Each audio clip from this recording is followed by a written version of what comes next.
Hi friends, అందరికీ నమస్కారం అండి. ఇప్పుడే అందిన వార్త రాష్ట్ర ప్రభుత్వ ఉద్యోగులకు సంబంధించి నేడు తాజా సమాచారం. ఈ వీడియోలో వచ్చేసి 2 నుంచి 3 అప్డేట్స్ అయితే రావడం జరిగిందనమాట. తేదీ చూసుకున్నట్లయితే జూన్ 9వ తారీఖు అండి. చివరి వరకు చూడండి, అర్థమవుతుంది. మొదటిసారిగా ఛానల్ వస్తే తప్పకుండా సబ్స్క్రైబ్ చేసుకోండి. చూస్తున్నారు కానీ లైక్ చేయడం మర్చిపోతున్నారు, వెంటనే లైక్ చేయండి.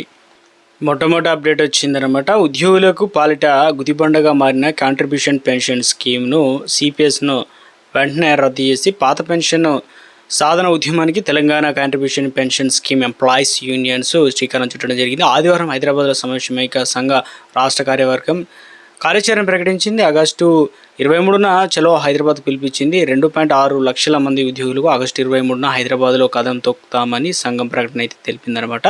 సో వెంటనే కూడా ఇవన్నీ కూడా ఇవ్వాలని చెప్పేసి, పాత పెన్షన్ వెంటనే పునరుద్ధరించాలని చెప్పేసి ఇక అప్డేట్ అయితే ఇచ్చారు. జూన్ 2 లోపు ఇస్తామన్న పిఆర్సీ నివేదిక ఇంకా విడుదల కాలేదని, ఆ నివేదికను కనీసం జూన్ నెలాఖరులోపు తెప్పించుకొని పిఆర్సీ ప్రకటించకపోతే జూలైలో పోరాటం చేస్తామని రాష్ట్ర అధ్యక్షులు చావే రవి అయితే ప్రభుత్వాన్ని హెచ్చరించారు. సో తెలంగాణ రాష్ట్ర ఐక్య ఉపాధ్యాయ ఫెడరేషన్ రాష్ట్ర కమిటీ సమావేశం అయితే అధ్యక్షులు తదితరులు అయితే పాల్గొన్నారనమాట. ఇందులో వచ్చే సమావేశం నిర్వహించారు. ఈ సమావేశంలో ఆయన మాట్లాడుతూ ప్రభుత్వం నియమించిన 2వ పిఆర్సీకి 35 నెలలు గడిచినప్పటికీ నివేదిక సమర్పించలేదని తెలిపారు. జూన్ నెలాఖరులోగా నివేదిక తెప్పించుకొని మెరుగైనటువంటి ఫిట్మెంట్ను పిఆర్సీని కూడా వెంటనే అమలు చేయాలని రాష్ట్ర ప్రభుత్వాన్ని అయితే కోరడం జరిగింది. ఇక తత్సరంగా చేస్తే జూలై నెలలోనే టీఎస్యూటీఎఫ్ ఉద్యమిస్తుందని లేట్ చేస్తే గత హామీ ఇచ్చి మేనిఫెస్టోలో ప్రకటించినట్లుగానే ప్రకారం నూతన పెన్షన్ విధానాన్ని రద్దు చేసి పాత పెన్షన్ విధానాన్ని వెంటనే అమలు చేయాలని చెప్పేసి ఇప్పటికే రాష్ట్ర ముఖ్యమంత్రి ఒక ప్రైవేటు ఛానల్కి ఇచ్చిన ఇంటర్వ్యూలో మాట్లాడుతూ 27,000 పాఠశాల నుంచి 4,000 పాఠశాలను అయితే కుదించనున్నట్లు ఇక సరైంది కాదని, సో ప్రభుత్వ పాఠశాలలో మెరుగైన సౌకర్యాలు కల్పించి వాటిపైన ప్రజలకు నమ్మకం కలిగించి ఆ స్కూళ్ళకు కాపాడాలని కోరడం జరిగిందనమాట. రాష్ట్ర వ్యాప్తంగా వివిధ విభాగాల్లో ఖాళీగా ఉన్న పోస్టుల భర్తీకి ప్రభుత్వం సన్నాహాలు చేస్తుంది. ఉద్యోగాలకు సంబంధించి ప్రధానంగా పోలీసు నియామకాల ప్రక్రియలో వేగంగా పెరిగినట్టు తెలుస్తుంది. స్పెషల్ పోలీసు ప్రొడక్షన్ ఫోర్స్ విభాగంలో మొత్తం 4,500 కానిస్టేబుల్ పోస్టులు, అలాగే 500 సబ్ ఇన్స్పెక్టర్ పోస్టులు భర్తీ చేయడానికి కార్యాచరణ సిద్ధం చేసినట్లు సో ఒక అప్డేట్ అనేది ఇవ్వడం అయితే జరిగిందనమాట. సో వీటన్నిటి కోసం అత్యధిక నల్గొండ జిల్లాలో సో ఇక పోస్టులకు సంబంధించి మనకు కీలకంగా అప్డేట్ అయితే ఇవ్వడం జరిగిందండి. జాబ్ అప్లికేషన్ ఫీజు అనేది 400% అనేది పెంపు అనమాట. సో నిరుద్యోగులకు సంబంధించి ఒకేసారి భారీగా ఫీజులు పెంచినటువంటి టీజీఎస్పీ ఇక ఇదివరకు 200, ఇప్పుడు 1000 ఎస్సీ ఎస్టీ దివ్యాంగులకు సంబంధించి 500 రూపాయలు భారీగా ఫీజులు పెంచడంతో నిరుద్యోగులు ఫైర్ అవుతున్నారని చెప్పేసి పెంచిన ఫీజులు తగ్గించాలని కోరుతున్నారనమాట.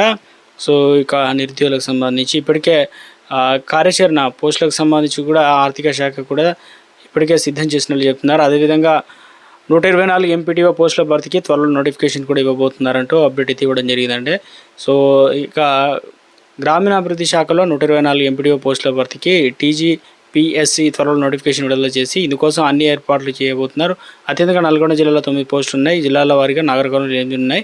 సో ఈ రకంగా అయితే జిల్లాల వారీగా వేకెన్సీస్ అయితే ఉన్నాయని చెప్తున్నారు అనమాట. జిల్లాల వారీగా కామారెడ్డి, అదేవిధంగా కొరమి, వాసిఫాబాద్, సిద్దిపేట, రంగారెడ్డి, ఇక అదేవిధంగా గద్వాల 6 ఉన్నాయి, ఇక నిర్మల్ 6 ఉన్నాయి, సూర్యాపేటలో కూడా ఈ రకంగా అయితే ఉన్నాయని చెప్తున్నారు.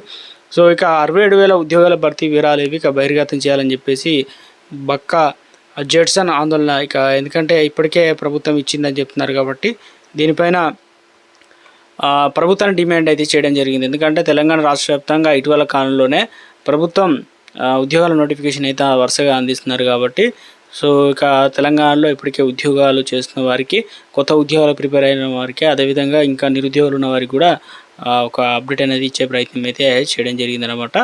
సో మరొక అప్డేట్ అయితే ఇచ్చారు. తెలంగాణ ఉపాధ్యాయుల అర్హత పరీక్షకు సంబంధించి 2026 దరఖాస్తు చేసుకున్న అభ్యర్థులు నేటి నుంచి ఆల్ టికెట్లు డౌన్లోడ్ చేసుకుని టెట్ కన్వీనర్ సోమవారం ఒక ప్రకటన అయితే తెలిపారనమాట. అభ్యర్థులు తమ వివరాలు నమోదు చేసి పాఠశాల విద్యాశాఖ అధికారి వెబ్సైట్లో మనకు చూసుకోవచ్చు అనమాట. సో ఒక అప్డేట్ అనేది ఇచ్చే ప్రయత్నం చేశారండి. సార్ సిబ్బందికి భద్రత కల్పించండి. రాష్ట్ర ప్రధాన ఎన్నికల అధికారి సుదర్శన్ రెడ్డి ఓటర్ల జాబితా సవరణలో భాగంగా భారత ఎన్నికల సంఘం చేపడుతున్న సార్ ఏదైతే ఉందో ప్రక్రియను విజయవంతం చేసేందుకు ఫీల్డ్ స్థాయిలో విధులు నిర్వహించే BLOలు, సూపర్వైజర్లు తగిన భద్రతా సహకారం అందించాలని పోలీసు అధికారులకు రాష్ట్ర ప్రధాన ఎన్నికల అధికారి సుదర్శన్ రెడ్డి ఆదేశాలు అయితే జారీ చేశారు. రెవెన్యూ శాఖలో వచ్చేసి డిప్యూటీ కలెక్టర్గా పనిచేస్తున్న రామ్ నాయక్పై ప్రభుత్వం సస్పెన్షన్ వేటు వేసింది. మంత్రి పొంగులేటి ఈ మేరకు ఆయనను సస్పెండ్ చేశారు. 2013 నుంచి 2018 డిప్యూటీ ఇక ఏదైతే ముఖ్యంగా హౌసింగ్ బోర్డులో భూసేకరణ అధికారిగా బాధ్యతలు నిర్వహించారు. ఈ సమయంలో అనేక భూదందాలకు అక్రమాలకు రిజిస్ట్రేషన్ పాల్పడినట్లు ప్రాథమిక నిర్ధారణ కావడంతో తక్షణమే రామ్ నాయక్ను సస్పెండ్ చేసినట్లు మంత్రి పొంగులేటి ప్రకటించడం అయితే జరిగిందనమాట. పార్ట్ టైం ఇన్స్పెక్టర్లు ఆయాలకు తీపి కబురు నియామకానికి సమగ్ర శిక్ష గ్రీన్ సిగ్నల్. ఇక వెంటనే బడిబాటలో పాల్గొన్న ఆదేశాలు. రాష్ట్ర ప్రభుత్వ పాఠశాలలో పనిచేస్తున్న పార్ట్ టైము పీటీఐ కావచ్చు, కేర్ గివింగ్ వాలంటీర్లు హెల్ప్ ఆయాలు ప్రభుత్వం తీపి కబురు అయితే అందించింది. గత విద్యా సంవత్సరంలో పనిచేసిన వారిని కూడా తిరిగి విధిలోకి తీసుకునేందుకు సమగ్ర శిక్ష అభియాన్ గ్రీన్ సిగ్నల్ అయితే ఇవ్వడం జరిగిందనమాట. ఇక ఇంటర్ విద్యార్హతతోనే ప్రీ ప్రైమరీ ఇన్స్పెక్టర్లుగా రాష్ట్రంలోని సర్కారు బడుల్లో ప్రీ ప్రైమరీ ఎల్కేజీ యూకేజీ బోధించేందుకు గాను ప్రీ ప్రైమరీ ఇన్స్పెక్టర్ నియామకానికి సంబంధించి విద్యాశాఖ గైడ్లైన్ జారీ చేసింది. ఈ మేరకు school education director Naveen Nicholas ఉత్తర్వులు అయితే జారీ చేశారు. ఈ పోస్టుల ఇంటర్మీడియట్ కనీస విద్యార్థులను నిర్వహించి ఎర్లీ చైల్డ్హుడ్ ఎడ్యుకేషన్ లేదా ప్రైమరీ టీచింగ్లో క్వాలిఫికేషన్ అండ్ అదేవిధంగా ఉన్నవారికి ప్రాధాన్యత ఇవ్వాలని, ముఖ్యంగా diploma in pre school education కావచ్చు, నర్సరీ టీచర్ ఎడ్యుకేషన్ కావచ్చు, 2 నెలలు తక్కువ కాకుండా ఉండే ఎర్లీ చైల్డ్ ఎడ్యుకేషన్ ప్రోగ్రామ్ పూర్తి చేసిన వారికి, అలాగే బీఈడీ నర్సరీ కావచ్చు చేసిన అభ్యర్థులకు మొదటి ఛాన్స్ ఇవ్వాలని చెప్పేసి సూచించారు. ఈ విద్యా సంవత్సరానికి కొత్తగా 2769 బడుల్లో ప్రీ ప్రైమరీ క్లాసులు ప్రారంభించబోతున్నట్లు ఇప్పటికే విద్యాశాఖ అయితే ప్రకటించడం జరిగిందండి.